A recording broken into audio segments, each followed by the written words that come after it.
ओम नमः शिवाय, हर हर महादेव, जय महाकाल। आप सभी लोगों को कृष्ण जन्माष्टमी की बहुत बहुत शुभकामनाएं। और इस साल पड़ने वाली कृष्ण जन्माष्टमी बहुत ही दुर्लभ है, क्योंकि 31 सालों के बाद में एक ऐसी कृष्ण जन्माष्टमी आ रही है जिस दिन बनने वाले सभी योग एक साथ बन रहे हैं। कई बार ऐसा होता था कि कभी रोहिणी नक्षत्र नहीं बनता था, कभी मध्य रात्रि का संबंध नहीं होता था, लेकिन इस बार की जो जन्माष्टमी है ना, उस दिन सभी के सभी योग, सभी के सभी ग्रह एकदम सटीक स्थिति में है। अगर आपके जीवन में, आपके घर में बहुत सारी परेशानियां चल रही है, एक के बाद एक समस्या आती चली जा रही है, चाहे वो धन की समस्या हो, चाहे वो व्यापार की समस्या हो, चाहे वो विवाह संबंधी समस्या हो, या फिर आपके कोई मनोकामना है जो काफी समय से पूरी नहीं हो रही है, परेशान हो चुके हो उपाय करते करते, तो मात्र आपको छोटा सा उपाय करना होगा। आपको लेने होंगे 2 आम के पत्ते और आप जो मांगोगे वो सब कुछ मिलेगा। पूज्य गुरुजी की कथा से सुन करके और समझ करके पूरे उपाय को बड़े ही विस्तार से बताऊंगा, परंतु उससे पहले आप सबसे एक छोटी सी गुजारिश करूंगा कि जो लोग पहली बार आए हैं चैनल को सब्सक्राइब जरूर कीजिएगा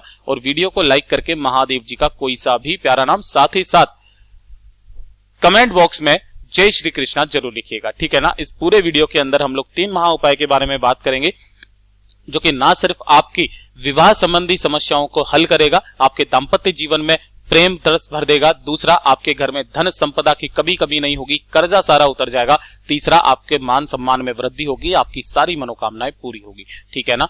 तो ध्यान से सुनते जाना, समझने की कोशिश करना। सबसे पहले बात कर लेते हैं पहले वाले उपाय की तरफ, ठीक है। देखिए, काफी सारे माता पिताओं का कमेंट आता है कि भैया वो परेशान रहते हैं कि उनके बच्चों को अच्छा जीवन साथी मिलेगा या नहीं मिलेगा। कभी कभार उनके विवाह में कुछ न कुछ समस्या आती जाती रहती है, कभी संबंध तय हुआ फिर से टूट गया, तो काफी बार विवाह में समस्याएं आ जाती है, या फिर उनका दाम्पत्य जीवन अच्छा नहीं चल रहा है।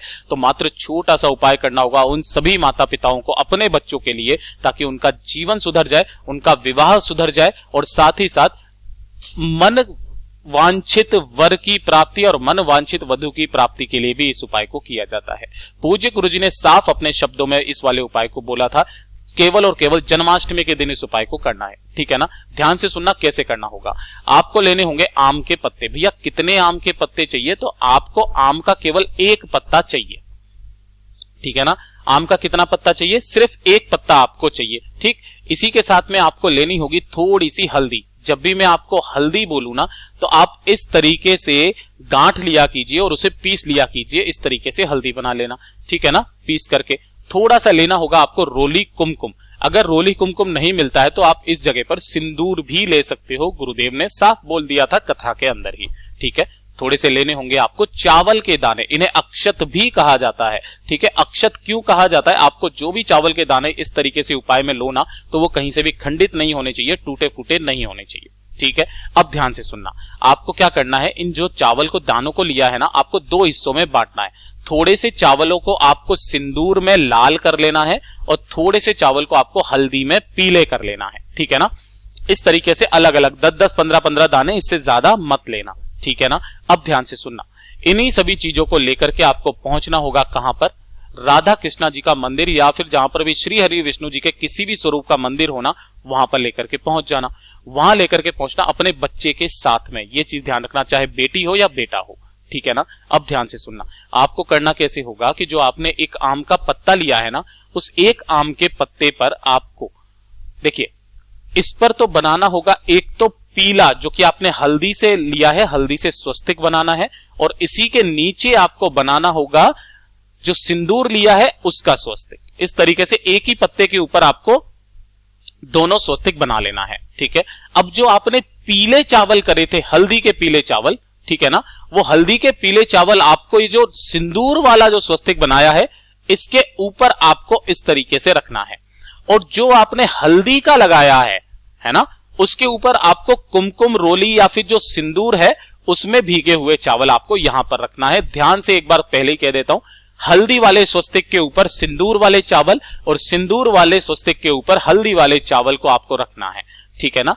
इस तरीके से रखना, और अपने बच्चे का जो दाहिना हाथ है, उस दाहिने हाथ के ऊपर आपको इस तरीके से उस पत्ते को रख देना है, ठीक है ना। इस तरीके से पत्ता रख देना, बच्चे का नाम और गोत्र बुलवा करके, है ना, उसकी विवाह संबंधी कामना करके आपको इस वाले पत्ते को श्री हरि विष्णु जी के कदमों में यहां पर आपको समर्पित करवा देना है, उसी बच्चे के हाथ से, ठीक है ना। अगर कोई बच्चा या फिर कोई भी लड़का या लड़की अपने मनवांछित वर की प्राप्ति के लिए इस उपाय को करना चाहते हैं तो वो अकेले भी जाकर के इस उपाय को कर सकते हैं, इसमें कोई दिक्कत नहीं है। मेरे देव आदिदेव महादेव जी ने, श्री हरि विष्णु जी ने चाहा तो आपको अच्छा जीवन साथी भी मिलेगा, आपको मनवांछित वर या वधु की प्राप्ति भी होगी। पूज्य गुरु जी का ये वाला उपाय बहुत ही ज्यादा खास और अद्भुत है, जरूर कीजिएगा। अब बात कर लेते हैं दूसरे वाले उपाय की तरफ, जो कि आपकी होगा धन प्राप्ति के लिए। अगर आपके जीवन में व्यापार अच्छा नहीं चल रहा, नौकरी नहीं चल रही है, पदोन्नति नहीं हो रही है, धन कहीं से आ ही नहीं रहा है, कर्जे पे कर्जा बढ़ता चला जा रहा है, तो छोटा सा उपाय करना जन्माष्टमी के दिन।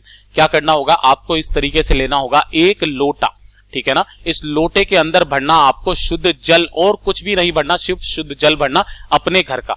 इसके अंदर डालना आपको एक बेलपत्र, ठीक है ना, एक बेलपत्र इसी के अंदर आपको डाल देना है।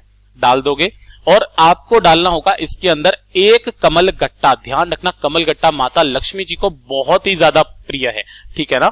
तो आपको एक कमल गट्टा भी इसी के अंदर आपको डाल देना है। और एक चीज और डालनी है लक्ष्मी के तौर पर, चाहे तो आप 1 रुपए का सिक्का ले लो, 2 रुपए का सिक्का ले लो, 5 का ले लो, 10 का ले लो, जो भी आपके पास में है ना, मुद्रा के तौर पर एक सिक्का इसके अंदर डाल देना, ठीक है। सुबह या शाम किसी भी समय आप जा सकते हो। इसे लेकर के पहुंचना कहां पर, पीपल के पेड़ के नीचे। हो सके तो एक घी का दीपक जरूर लगा देना, गोल बाती का, यहां पर अगर लेकर के जा सको तो, ठीक है। और यहां पर आपको उस पूरे लोटे जल को ओम नमः शिवाय, श्री शिवाय नमस्तुभ्यम का स्मरण करते हुए आपको यहां पर इसकी जड़ों में समर्पित कर देना है। 2 मिनट यहां पर खड़े होकर के पिपलेश्वर महादेव जी का आपको स्मरण करना है और देव आदिदेव महादेव जी से प्रार्थना करनी है कि मेरी जो भी धन की समस्या है उसे जल्दी से जल्दी हल कर दें। आप सबको पता है पीपल के वृक्ष में माता लक्ष्मी जी का वास होता है, और आपने जो गुहार लगाई है, विनती करी है आपने महादेव जी से, वो बहुत ही जल्दी सुनेंगे और बहुत ही जल्दी आपकी सारी धन की समस्याएं खत्म होगी। पूज्य गुरु जी का ये वाला भी उपाय बहुत ही ज्यादा खास और अद्भुत है, जरूर कीजिएगा। अब बात कर लेते हैं आज के इस वीडियो का सबसे आखिरी और सबसे अचूक उपाय।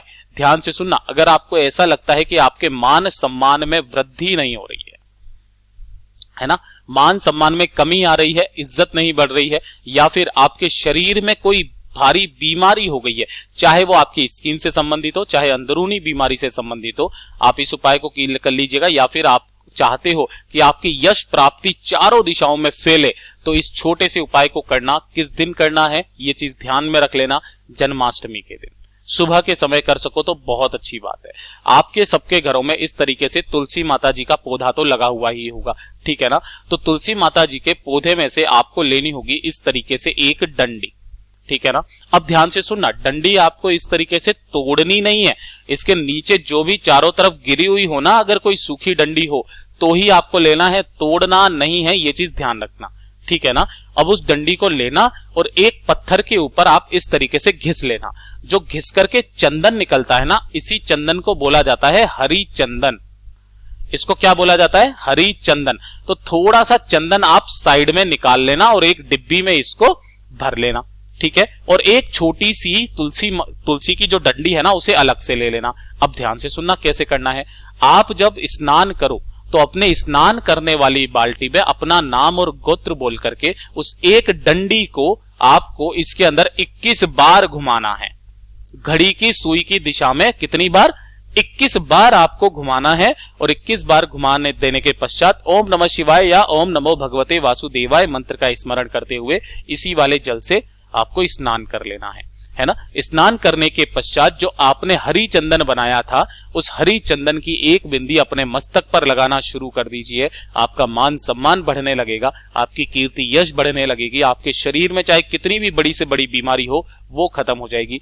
पूज्य गुरु जी के ये सभी उपाय बहुत ही ज्यादा खास और अद्भुत है, जरूर कीजिएगा। साथ ही साथ वीडियो पसंद आया हो तो लाइक जरूर करना, चैनल को सब्सक्राइब जरूर कीजिएगा। मैं आपसे मिलता हूं अगले वीडियो में, तब तक के लिए ओम नमः शिवाय, जय महाकाल।